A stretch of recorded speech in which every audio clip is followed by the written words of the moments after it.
Smart moves તમને successful બનાવશે, smart moves તમને સફળ બનાવશે. જય સ્વામિનારાયણ. વિદ્યાર્થી મિત્રો, તમારું ગઈકાલનું રસાયણ વિજ્ઞાનનું પેપર ખૂબ જ સરસ ગયું હશે. હવે આગામી 3 પેપર તમારા બાકી છે. ગુજરાતી મીડિયમની અંદર વાત કરીએ તો 6 તારીખે અંગ્રેજીનું પેપર અને અંગ્રેજી મીડિયમમાં 7 તારીખે અંગ્રેજીનું પેપર છે. એના પછી સંસ્કૃતનું પેપર 12 તારીખે છે અને પછી મુખ્ય વિષય એટલે કે જીવ વિજ્ઞાનનું 16 તારીખે પેપર છે. હવે આ બાકીના દિવસોમાં કેવી મહેનત કરવી, તો સૌપ્રથમ અંગ્રેજી ઉપર પહેલા ફોકસ કરવાનું અને એ સમગ્ર દિવસો દરમિયાન થોડું એકાદ કલાક જેવું બાયોલોજીનું પણ વાંચતું રહેવાનું.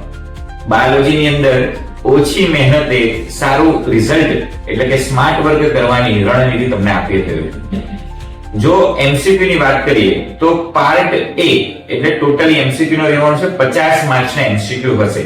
તો આ એમસીક્યુ ની અંદર ચેપ્ટર નંબર બેટા નોંધી લેજો, chapter number 1, 3, chapter number 5, chapter number 6 અને ચેપ્ટર નંબર 10.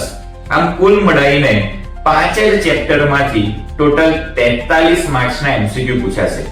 43 માર્ક્સના એમસીક્યુ 5 ચેપ્ટરમાંથી આવશે.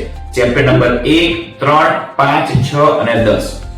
હવે પાર્ટ બી ની વાત કરીએ તો એની અંદર 2 માર્ક્સના પ્રશ્ન, 3 માર્ક્સના પ્રશ્ન અને 4 માર્ક્સના પ્રશ્ન હોય છે. તો 2 માર્ક્સના પ્રશ્ન માટે પહેલા કયા ચેપ્ટરને પ્રાયોરિટી આપવી?